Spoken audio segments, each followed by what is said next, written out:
Kadambari silks లో కళ్యాణ గమనీయం cell మార్చి 6 నుండి 19 వరకు ప్రతి 15,000 బ్రైడల్ సారీస్ కొనుగోలుపై ఒక గోల్డ్ కాయిన్. నమస్తే. నేను విజయ్.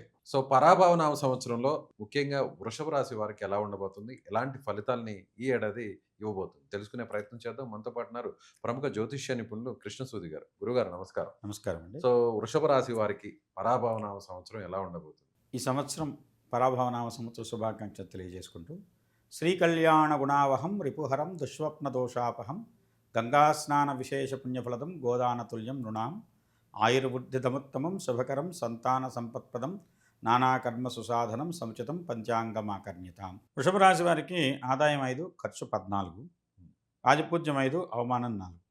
అయితే గత 2 సంవత్సరాలుగా గురుడు వీళ్ళకి కొంత అనుకూలమైన ఫలితాలు, ఆర్థిక పరంగాను కుటుంబ పరంగాను కొన్ని అనుకూలతలు ఇచ్చాడు.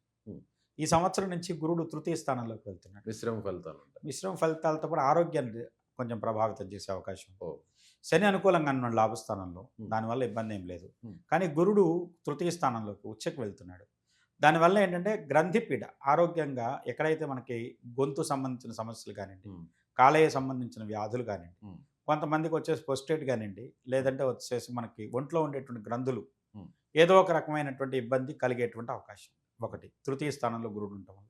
తృతీయ స్థానంలో గురుడిని ఒక రకంగా ఏంటంటే చెడ ఫలితాలు ఇచ్చే గ్రహం కింద కూడా చెప్తాం. అయితే అష్టమాధిపతి అష్టమైన తృతీయ స్థానంలో ఉన్న కారణం చేత ఆరోగ్య భంగానికి అవకాశాలు ఉన్నాయి. లేదంటే ఒక రకమైనటువంటి శస్త్రచికిత్స కానివ్వండి, కొన్నాళ్ళు వైద్యశాలల్లో మీరు ప్రత్యేకమైనటువంటి ట్రీట్మెంట్ లాంటివి తీసుకోవాల్సిన పరిస్థితులు కానీ ఈ సంవత్సరం ఏర్పడే ఫలితంగా హాస్పిటల్స్లో హాస్పిటలైజ్ అయ్యే అవకాశం ఈ సంవత్సరం ఖచ్చితంగా ఉందని చెప్పి అది ఈ సంవత్సరం వీళ్ళకు ఉండేటువంటి. తర్వాత ఖర్చులు అధికం అవుతాయి. దానికి కారణాలు రకరకాలు. కొంతమంది ఇల్లు కట్టుకోవచ్చు, అంటే గురుడు వ్యయం చేయించినా సద్వ్యయం చేయిస్తాడు. ఉపయోగపరమైన ఖర్చు చేయిస్తాడు. శుభకార్యాలు జరగచ్చు ఇళ్లలో. అంటే ఇంట్లో సంతానానికో వాళ్ళకో, లేదంటే కొంతమంది వృషభ రాశి వాళ్ళకి పెళ్ళి ఉన్న వాళ్ళకైతే పెళ్ళిళ్ళు అవుతాయని చెప్పచ్చు. లేదా వాళ్ళ సంతానం కనుక స్థిరపడటానికి ఉపయోగపడేటువంటి ఉంటాయి. లేదా సంతానపరమైనటువంటి ఉద్యోగాల్లోనో వ్యాపారాలను స్థిరం చేయడానికి పెట్టుబడులు పెట్టాల్సి వస్తుంది. అలానే ఉద్యోగ వేటలో ఉన్న వాళ్ళకి ఉద్యోగాలు దొరుకుతాయని చెప్పచ్చు. కాంపిటేటివ్ సక్సెస్ ఉంది ఈ సంవత్సరం వీళ్ళకి. అలాంటి వాళ్ళు ఎవరైతే వృషభ రాశి వాళ్ళు ప్రయత్నం చేస్తున్నారో వాళ్ళు ఆ కాంపిటీషన్స్లో సక్సెస్ అవ్వగలుగుతారు.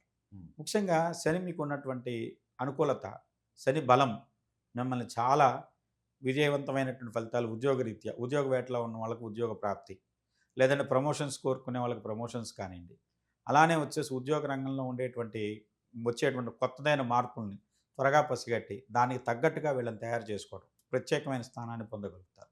తద్వారా ఉద్యోగ ప్రాప్తి చెప్పచ్చు. సో విద్యార్థులకు ఎలా ఉండే అవకాశం? విద్యార్థులకు గురుడు తృతీయ స్థానంలో ఉన్నప్పటికీ కూడా కొంత మంచి ఫలితాలు విద్యారంగంలో ఉండేటువంటి అవకాశం. అంటే ఎవరైతే సాంకేతిక విద్యను అభ్యసిస్తున్నారో వాళ్ళకి మంచి ఫలితాలు. ఎందుకంటే శుక్రుడు సాంకేతిక విద్యకు స్వతహా కారకుడు. శాస్త్రీయబద్ధమైనటువంటి సహజంగా మన థియరిటికల్ సబ్జెక్ట్స్ ఏవైతే ఉన్నాయో వాటి విషయంలో అంత మంచి ఫలితాలు ఉండకపోవచ్చు. కానీ నైపుణ్యమైనటువంటి రంగాల్లో మంచి ప్రభావవంతమైన ఫలితాలు పొందగలుగుతారని చెప్పచ్చు. ఉద్యోగస్తులకి మంచి అనుకూలమైన ఫలితాలు ఉంటాయి. వ్యవసాయ రంగంలో ఉన్న వాళ్ళకి మటుకు ఈ సంవత్సరం వీళ్ళకి పంటల్లో చాలా మంచి లాభం ఉంటుంది. ఖర్చు ఎక్కువ కనపడుతున్నా కానివ్వండి, పంటల్లో మంచి లాభవంతమైనటువంటి ఫలితాలు పొందగలుగుతారు. ముఖ్యంగా వృషభ రాశి వాళ్ళు ప్రయోగాలను ఎక్కువ ఇష్టపడతారు. భూమిని నమ్మి చేసే ఏ పనైనా సరే వృషభ రాశి వాళ్ళకు బ్రహ్మాండంగా కలిసి వస్తుందని చెప్పచ్చు ఈ సంవత్సరం. భూమిని నమ్మండి, మీకు ఎదురే లేదు. భూమి నుంచి వ్యవసాయం చేయండి, భూమి నుంచి వ్యాపారం చేయండి, భూమి నుంచి ఏదైనా గనులకు సంబంధించినటువంటి మైనింగ్ రిలేటెడ్ కార్యకలాపాలు చేయండి. అలానే భూమిలో ఉన్నటువంటి జలవనరులను అన్వేషించి బోర్లు వేసే వాళ్ళకి కానివ్వండి, ఇలాంటి మెషిన్స్ పెట్టుకొని ఉంటారు కదా, వాళ్ళకి సంబంధించిన వాళ్ళందరికీ అత్యద్భుతమైనటువంటి కాలం కింద చెప్పచ్చు. సో వ్యాపారస్తులకి ఎలా ఉండబోతుంది? వ్యాపారస్తులకు వ్యాపారంలో స్థిరత్వం కొంచెం అటు ఇటు మారేటువంటి అవకాశాలు ఉన్నాయి. వ్యాపారంలో కొత్తదైనటువంటి మార్పులు తీసుకురావటం అవసరం అవుతుంది. తద్వారా వచ్చేసి కొత్త పెట్టుబడులు పెట్టాల్సి వస్తుంది. దానివల్ల కొంత మీకు విలువైనటువంటి ధనం కానివ్వండి, వ్యాపారంలో కొత్తగా అప్పులు రావాల్సిన అవసరం కానివ్వండి ఉండేటువంటి అవకాశం. సో రైతులకి చెప్పేశారు. సో ఓవరాల్గా మహిళలకి ఎలా ఉండే అవకాశం? వృషభ రాశికి సంబంధించిన మహిళలకు కొత్త అవకాశాలు కలిగించబడతాయి. ఉద్యోగం ప్రయత్నంలో ఉన్నటువంటి వాళ్ళకి మటుకు మంచి ఉద్యోగ ప్రాప్తి లభిస్తుంది అని చెప్పచ్చు. వృషభ రాశి వాళ్ళకు ప్రయత్నాలన్నీ ఫలిస్తాయి, కానీ ఖర్చు ఎక్కువ అవుతుంది. ఖర్చు ఎక్కువ ఉంటుంది.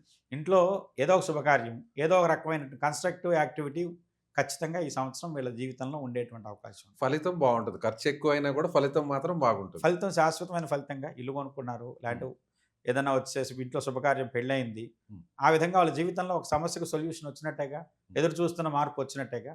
ఆ విధంగా మార్పు పురోగమనాన్ని సూచించే మార్పు ఈ సంవత్సరం మీ జీవితంలో తథ్యంగా ఉంటుంది.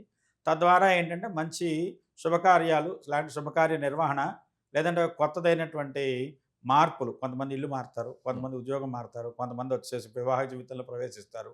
ఇలాంటి శుభప్రదమైన మార్పులు ఈ సంవత్సరం మీ జీవితంలో ఉండేటువంటి మంచి అనుకూలమైన సంవత్సరం పరాభవ నామ సంవత్సరం. సో దైవ ఆరాధన ఏ దేవుణ్ణి ఎక్కువగా పూజించాలంటారు? ఏ మంత్రాన్ని ఎక్కువగా జపించాలి? అన్నీ బాగుంటే లక్ష్మీదేవిని అడుగుతాంగా ఇంకా కొంచెం రామ్మని. అందువల్ల వీళ్ళకి లక్ష్మి అనుకూలమైనటువంటి దేవత.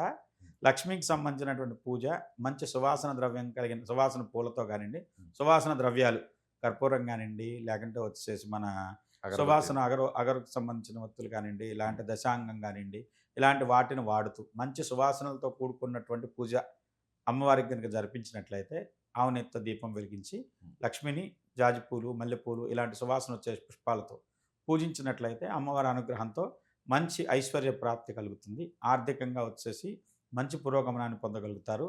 ముఖ్యంగా సంతాన విషయంలో ఒక రకమైనటువంటి సుస్థిరమైనటువంటి మార్పుని, సంతానం లేని వాళ్ళకి సంతానం కలుగుతుంది అని చెప్తాం.